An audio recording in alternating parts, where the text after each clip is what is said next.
یہ حکومت کا تو یہ آخری پروگرام ہے اور 2023 میں بھی جو بھی حکومت ہوگی اس کو پروگرام نہیں لینا ہوگا. اچھا یہ تو خیر آپ نے بڑی اس حوالے سے پازیٹیو بات کر دی ہے. تو یہ جو تیل کی قیمتیں آپ بڑھا رہے ہیں، چلے مان لیا کہ انٹرنیشنل مارکیٹس میں بڑھیں گی، اس پہ بس آخری مجھے یہ بتا دیں کیا ہم ایکسپیکٹ کرتے ہیں کہ یہ بڑھتی رہیں گی اسی طرح سے، اس میں کمی کا بھی کوئی ہمیں اندیشہ نظر آتا ہے؟ اور اگر کمی ہوئی تو کیا آپ ہمیں ریلیف دیں گے؟ دیکھیں آپ ریلیف کی بات کر رہے ہیں، 840 ارب روپے کا صرف اس سال پیٹرول کی قیمتوں میں حکومت نے ریلیف کیا ہے، 70 ارب روپے مہینے کے حساب سے. اور آپ کو پتہ ہے پورے پاک فوج کا جو ہے بجٹ جو ہے 1300 ارب ہے، یعنی کہ پیٹرول کی مد میں صرف سیلز ٹیکس اور پیٹرولیم لیوی اس سال حکومت نے 840 ارب کا چھوڑا ہے. اگر یہ ہم پاس آن کر دیتے تو آج آپ 201 روپے کا پیٹرول خرید رہے ہوتے، 159 کا نہیں خرید رہے ہوتے. اور پاکستان کی تاریخ میں کسی وزیر اعظم نے اس کے 1/3 بھی، 1/3 بھی جو ہے بڑا ریلیف نہیں دیا ایک سال میں جتنا عمران خان نے اس سال دے رہے ہیں. ٹھیک. تو پہلی بات تو یہ ہے، کبھی آپ نے زندگی میں سنا ہے کہ 17% اپنا سیلز ٹیکس کوئی چھوڑ دے وزیر اعظم؟ یہ مسلسل 7 مہینوں سے ہو رہا ہے کہ اب ہم تو یہاں پہ آگے پچھلے 3 مہینے سے ہمارا سیلز ٹیکس 0 ہے. اس کے بعد اب ہم کیا کر سکتے ہیں؟ ٹیکس بھی چھوڑ دیا، اب ہم پیٹرول کو جو ہے کسی سے چوری کر کے تو نہیں لا سکتے نا، کوئی ڈاکہ تو نہیں مار سکتے. آپ ہمیں صومالین بنا دیں، وہ جو جہاز چوری کرتے ہیں، یا تو یہ ہو جائے تو پھر ایک الگ بات ہے. لیکن یہ اپریشیٹ کرنے والی بات ہے. اور یہ جو آپ کو جو کہتے ہیں اس طرح کی باتیں کہ جی یہ حکومت نے پیٹرول بڑھا دیا، ان سے حل پوچھ لیں اور وہ حل دے دیں، ہم وہ امپلیمنٹ کر دیتے ہیں.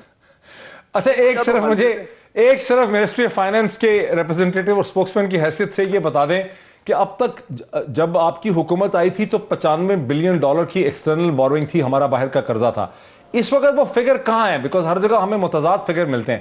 کوئی کہتا ہے 10-12 ارب لیے ہیں، کوئی کہتا ہے 30 ارب قرضہ لیا ہے. اس وقت کتنا آپ نے قرضہ لیا ہے پچھلے 3.5 سال میں، اور اس وقت کتنا ہے ایکسٹرنل قرضہ؟ دیکھیں میں آپ کو بڑی سمپل سی کیلکولیشن بتا دیتا ہوں. یہ سال کا ہٹا کر اس سال کو الگ کرتا ہوں. ہم نے جو پہلے 3 سال میں جو نیٹ قرضہ لیا ہے، یعنی کہ قرضے اتارنے کے بعد مزید قرضہ جو اس ملک پہ چڑھا ہے، وہ $3.25 ارب سالانہ کے حساب سے چڑھا ہے. اس میں آئل پرائسز بھی اوپر تھی، اس میں کرونا بھی تھا، اس میں انڈیا نے جو ہے پلوامہ بھی کیا، اب کموڈٹی سپر اسپائک کی. مسلم لیگ نون کے جو 5 سال تھے، انہوں نے قرضہ اتارنے کے بعد ہر سال $4.5 ارب کی رفتار سے قرضہ لیا. تو یہ ہے دونوں میں فرق. اچھا جو اخباروں سے ہم نے اعداد و شمار اکٹھے کیے نا مزمل صاحب، اس میں ایسا لگتا ہے کہ بیرونی قرضوں میں 41 ماہ میں 41% اضافہ ہوا، اور اس وقت بیرونی قرضہ جات 2022 میں $130 بلین ہیں. آپ اس فگر کو ڈسپیوٹ کرتے ہیں؟ نہیں دیکھیں بات سنیں، دیر آر 2 تھنگس. ابھی آپ نے کہا $95 ارب، پھر آپ نے 130 کیا. اگر 95 سے 130 بھی کریں تو $30 ارب ہوتا ہے، اور 30% ہوتا ہے، تقریباً 30-32%. تو دیکھیں پہلی بات میں نے آپ کو ایک سمپل سی کیلکولیشن بتا دی ہے. اور جو آپ $95 ارب کا قرضہ بتا رہے ہیں وہ ڈیٹ اینڈ، اب یہ جو 130 ہے یہ ڈیٹ اینڈ لائبلٹیز ہیں. لائبلٹیز جو ہوتی ہیں، اگر کسی ایک دوسرے ادارے نے جو ہے قرضہ لیا ہے لیکن حکومت نے صرف گارنٹی دی ہے تو وہ لائبلٹیز ہوتی ہیں، وہ قرضہ نہیں ہے کل کو. کیونکہ اگر وہ ڈیفالٹ ہو جائے تو یہ ذرا سا پاکستان کا جو بیرونی قرضہ ہے نا وہ $100 ارب سے نیچے ہے، نمبر 1. نمبر 2، پاکستان کا جو مجموعی جو debt to G D P ہے وہ اس سال 71% ہو گیا ہے. اور کل ہی آپ نے دیکھا ہوگا اس حکومت نے ایک قانون پاس کیا ہے کہ اگلے 5 سالوں میں اس کو 60% سے نیچے لے کر آنا ہے. تو یہ ویل کی بات ہے اور یہ جو ہے آگے اب بڑھنے والی بات ہے. یہ ہم کی کوئی مذاق. چلیں بہت شکریہ مزمل اسلم صاحب، آپ نے ایک اچھی پازیٹیو پکچر جو ہے پیش کی ہے، اسی کو لے کر میں آگے چلتا ہوں. ناظرین بہت شکریہ. مزمل اسلم صاحب منسٹری آف فائنانس کے اسپوکس پرسن ہمارے ساتھ تھے، اس وقت پاکستان سے باہر ہیں. مجھے جوائن کر رہے ہیں اسٹوڈیوز میں جمشید اقبال چیمہ صاحب، تحریک انصاف کے لیڈر بھی ہیں، ایگرونومسٹ ہیں. وہیں سے ہم آغاز کرتے ہیں. عامر ریاض صاحب سن رہے ہیں، عارف حمید بھٹی صاحب سن رہے ہیں. جمشید اقبال چیمہ صاحب کیا آپ ان فگرز کو ویریفائی کرتے ہیں؟ مجھے تھوڑا سا شک ہے کہ مزمل اسلم صاحب نے ایک اوور پازیٹیو پکچر ہمیں دے دی ہے. یہ اخبارات سے جب ہم دیکھتے ہیں تو $130 بلین کا وہ کہہ رہے ہیں یہ ڈیٹ ہے، یہ لائبلٹی الگ ہے، اور اس حساب سے ہم نے $35 بلین کا قرضہ ایڈ کر دیا. آپ کیا کہیں گے؟ دیکھیں پہلی بات تو یہ کہ 2 باتیں آپ انڈرسٹینڈ کریں ذرا. ایک یہ کہ آپ نے 2 کام کیے قرضے سے، کہ ایک آپ نے جو قرضہ آپ کا بڑا ہے اس میں سے تقریباً یو کین سے کہ کوئی $11 ارب آپ کے پاس ریزرو میں پڑا ہے. سو وہ آپ کے پاس سیو ہے، آپ کی کٹی میں پڑا ہوا ہے. سو $11 ارب وہ نکالیں تو 127 کی فگر آتی ہے. 127 میں 11 نکالیں تو آپ کا 116 بنے گا.